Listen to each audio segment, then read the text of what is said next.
Okay, what we're looking at here is the Apollo 17 schematic of the landing site. This image is directly in the Apollo press kit that was released prior to the landing, of course. And it's showing you exactly the layout. The little X arrow in here is the actual location where the LEM so-called landed. And you can see in here, it's showing you the different levels of the mantle. The M is for the mantle. It has arrows here showing that this set, these sculptured hills, can be moved up and down and or side to side to move them along into position. And there's more arrows here showing that they can slide backwards and forward as well. That shows you exactly how the frame models were made up for these to be adjusted into place to create this image. And of course, things like subfloor and sculptured hills showing that it is completely just a movie set. You know, that's very strange you would have a subfloor. Here's a few images of Cinder Lake. You can see the natural hills behind it. Cinder Lake was chosen because it had the correct soil type that they were looking for and structure, and the only thing you would need to do is defoliate this entire area to create the moon landing. I mean, those craters were, after they were blown out, they were honed, they were really cleaned up, and they were brushed up, and they were made to look just like the moon. Well, there's an actual image of what they blew into it. There's the actual photograph of what the finished product was when they were doing that. This is for Apollo 11, what they cut this out for to create these craters in there, and they were using dynamite blasts and charge. Here it is being photographed of them blowing out that entire area for them. And of course, that's where the gantry crane goes right over those holes. Yes, the gantry crane is much larger than that. It's probably twice the length of that because it's over 600 feet long and it's 300 feet wide. 120 feet high, and had a usable range of 85 feet to do simulated landings on it. What gets me is that when you have that crane set up, they already have the power there, they already have the wiring, they already have the sets there, they already have the craters there. All they would have to do is literally put those sets around that gantry crane, and you have an entire layout. You can pretty much take a rover and run it around in there at night, and you wouldn't even know the difference. I mean, that's just one idea. It just amazes me. This crater that you see with the Corvette at the back of it is supposed to be on scale at 770 meters across. But what you see in the photograph and what you see in the Google image of this same crater, it's only about 700, maybe 800 feet across. So it's only about a quarter of the size of the actual scale that it's supposed to be. So given that fact, the entire set is probably scaled down to approximately the same size. This next is a Google image, recent Google image from 2017, again at Cinder Lake. And you can see the natural mountains in here. And you can see this is a natural crater type formation that's sitting here. And it's approximately the same size as what you would find in the Apollo 17 craters on the moon. And look how soft those hills are, almost like the lunar setting. That's one of the reasons why Cinder Lake area, and there's also areas in California, were chosen to do their practice in. And as you can see right there, what you're looking at is the exact same layout. This is much closer to the crater, but you can see the hills are the same in the background. This is just very much closer up to the edge from the actual Google map. What I wouldn't give to go in there with a metal detector. I'll bet you down at the bottom there, it's just loaded with all of the metal pieces that are dropped down into here. But if you start looking at the images here, you can see that it was very well chosen. Oh, absolutely. That's just too perfect coming along here. Just the way it dips down and back up again and stays right in here. It's still right there. That car would be sitting right there. That's something. Yeah. And you can see there's not much to defoliate here even today. They could shoot that again. They could shoot that again. The soil is fine enough. You can see how it's sliding here, but it has that same natural slope. It's all very, very natural. This is a slightly different area of Cinder Lake doing exactly the same thing when they were doing it. And if anybody is looking for the fact that there wasn't a junkyard there, a landfill site, this is a current image of Cinder Lake. You can still see where the impacts were, where the craters were placed in there are still there. And then over here, this yellow line here is showing 3,800 feet long on that. And when you start looking at the different images of the surface and you're coming up in the photographs, this is across the width and that's it down the length of it. And you can see how pristinely level and smooth they created that image along there. This is shooting the full length up past the limb, and then on this side is it shooting down to the other end. It just cuts right off. It's basically like a giant football field. And when you come back to here, if this is 1,000 feet across here and 3,000 feet long, it would fit nicely in. That's the width across from both sides, and there again is the length. No, absolutely. I mean, what people don't really understand is how forced perspective works. Well, this is supposed to be technically, 3 kilometers, 4 kilometers long, Lithoral Valley, and they're doing it in a half a mile. This is an interesting photograph coming from Apollo 17. These images here don't necessarily look an awful lot like a rock, but they look more like fence posts that have been cut off when they've been grooming the site for simulation. Yeah, well, you're not going to find that on the moon. Well, that's far too clean of a cut. Absolutely perfectly straight cut, and you can even see the grain in it. If you have a really good computer and you're looking at these images, you'll see that that's a piece of wood. And that's what a lot of people don't understand too, is that you need a good computer screen to see the detail. When you have a good screen, you can see all of the detail in these images. Well, you can actually see not only that, but you can see the actual work that's been done in Photoshop. When you zoom these in and you start to see the cloning tool and the other effects that have been added to the photographs to help blur them and block the images.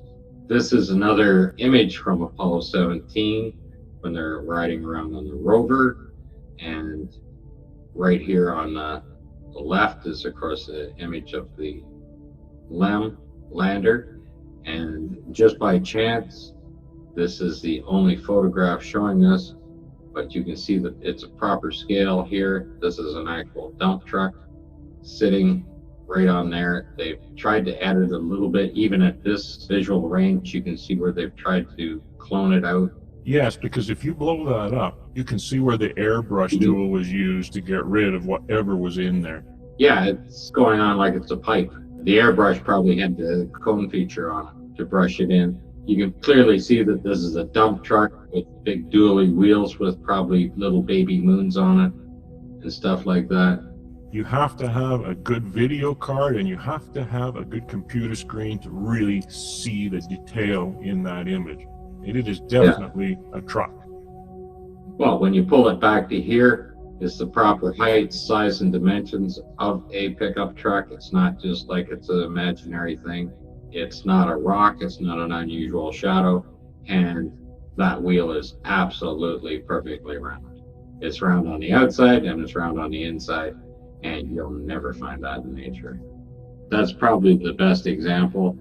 And when you realize you had somebody like Kip Teague who was editing these photographs and trying to eliminate all of these little anomalies that come in here, or mistakes, or whatever the camera was picking up, and you realize that he's like everybody else. He has good days, bad days, and he's going to miss stuff. And all I'm picking out are things that he actually missed when he was going through these photographs. And it almost looks like they put a filter over top of the entire image.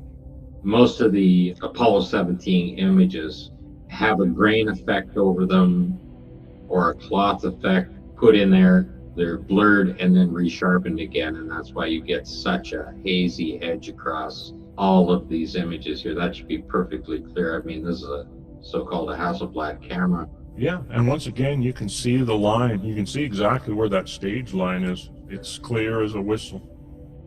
This is the actual start of that little journey coming through where we come up to that dump truck on the set. But what I'm showing you here, again, is the staging as it scans around, and you just see that line just jumps out at you once it's pointed out to you. It's everywhere all the time. Just unbelievable. Yeah, and there you go with the soft mountains again. I mean, when you look at that from a topographical view, it does not look soft. It is more jagged and rough. And when you look at here, it's all nice and soft and blended in. What wind and rain on the moon is going to smooth these mountains down? Exactly. If they're pushed up there by any effect of nature over time, they would be rough, jagged as anything, or even more so than what you would see on Earth of the roughest mountains out here. These are just smooth, pasty, creamy. There's no texture to them. Absolutely impossible. But like I said, I'm just surfing through these photographs to show the actual layout of the set that they were working on. People will use their iPhones and they'll use their iPads and they'll use computer laptop screens, but they will not go and look on a big screen, high definition screen with a good video card. This is when you start seeing these things, and you can't see them when you're using a low definition system. You just can't see the detail, but the detail comes right out and jumps at you as soon as you go to a larger monitor that is in at least 4K, and it jumps out at you. You could spend hours and see absolutely nothing, because first of all, you have no idea what you're looking for, or what you're liable to find in it. If you believe that they landed on the moon, then of course you believe that these are the real thing. And when you're looking through here just at a normal rate and don't spend any time at it, if you want to break these down into 24 squares or something like that and take it piece by piece, you will see anomalies on the ground in almost every photograph. And that is what is happening when you take the time to really study these photographs well. The way this is feathered in, the way these things are worked on, they weren't released to the public until 1997, so they had an awful lot of time to work on these photographs before they uploaded them. It makes me wonder how many of those photos were taken underneath that crane, especially the Grand Prix. The more I look at the topographic and the more I look at that crane, and everything's there. I mean, you have the power, you have the lighting, you have the sets, everything's there. So, I mean, how simple would that be? Very simple. I mean, this is groomed. You could go out and play baseball on that. These are groomed surfaces. And it's quite clear when you start looking at it, they are groomed surfaces. Just showing everybody the layout as they have taken these photographs. I mean, they're sitting here running almost an entire magazine off, sitting on this rover. They're in the middle of the set, just going around doing panoramic shots. Right now, we've gone through more than 60 photographs, just repeated, repeat, just scanning. There are no random photographs. That's all they were doing. I mean, you have to consider that is one of the most unusual shapes you'd ever find in nature. And then back again, and they just keep shooting. And there's your stage line. And then who prepared this? That's a very unusual rock. This has been heavily worked in here. You can actually see each photograph has so many anomalies in it for lighting. If you wanted to go through what we just went through and see the different directions the shadows are running as well, you could just spend all day just picking those out, right? It's just unusual that the astronaut's in a position like that, because the suit and anything NASA claims about the suit said they could not form themselves into that. They could not bend down. They could not reach down below their knees. You know, another thing, when I watched one of those astronauts doing some jumps, his leg is completely bent and tucked right up under. You don't see any pressure on the suit there. It's all very relaxed, and you'll see it exactly the same when they're sitting at Houston trying on the suits. The suits look exactly the same. They're not under pressure. If they have this kind of mobility, then why are they bunny hopping all over the moon? Why are they still trying to develop a new suit? These ones work so well. If that suit is that flexible, then you don't need to stick your feet together and jump around. It makes no sense. This is how sloppily the equipment was just thrown together. I mean, by the time you got to Apollo 17, they didn't pay a lot of attention to photographing the experimental equipment or laying it out or even talking about it. You won't find that in the transcripts. You won't find that in any documentation on there. All of a sudden, the experimental equipment is just out there. All of these explosive little charges that they were placing in the ground and recording it. There's not a whole lot of documentation on that. But if I point it out, NASA will come up with it and present it, just in case they didn't have enough else to do. Well, how many times have they taken those articles down on David Percy's site? I just checked the other day, they're still gone. They haven't uploaded new ones or anything else. They're just trying to hide it. The same as the flight path, they removed all the documentation on that flight path going over the North Pole and try to escape the Van Allen belts. And anybody else that have done videos on it and embarrassed themselves by supporting NASA are now back online with different videos. When we started, it was a lot wetter, and now it's a different color because it's drying in. Probably a few days later, the shooting footprints aren't quite as clear anymore. They don't come in the ground. You can see right here where you don't actually get a solid footprint. And that's as the soil's drying out when they're shooting. When you take a look, and some of these NASA people will say, well, that's because the soil's a different color underneath. Problem I have with that is, okay, it may be. But let's just take a look at your so-called LRO photos that you've taken 3-4 years ago. And you compare that with those steps and tracks that the rover made. Those tracks and footprints should now be the same color as the subsoil was 50 years ago. But that's not what you see. It's the same color that it was 50 years ago in the LRO photos. That's also a huge problem for them. Just like this mountain in the background, it just looks like a painting. It's a sculpture. Yeah, they're just sculptures that they pushed up against the edge. It's not that we're calling them sculptures. They call them sculptures. Sculptured hills. That's their exact wording. Well, we're just letting everybody have a look through the photographs because we know most people don't look through the photographs. They can stop at any time and study them. They can download them. The file number is right up here. You can grab it and download it. Unless you're just playing on your phone, then it doesn't really matter. Bertie Slack has posted an article about all this on Apollo moon hoax, or should I say the Birdie Bunch's preferred website. And they're trying to discredit the film experiments. But here's the thing, they don't tell you all of the details because they're not reading the article. They're just watching the pictures, but they're not reading the information. They're not reading how it was developed, how the photos were taken, how it was 100% controlled, how the kits, the chemical kits used to develop these were from Kodak themselves. And the instructions were from Kodak themselves. And yet they're trying to say that they know better. Well, if you know better, then do the experiment yourself.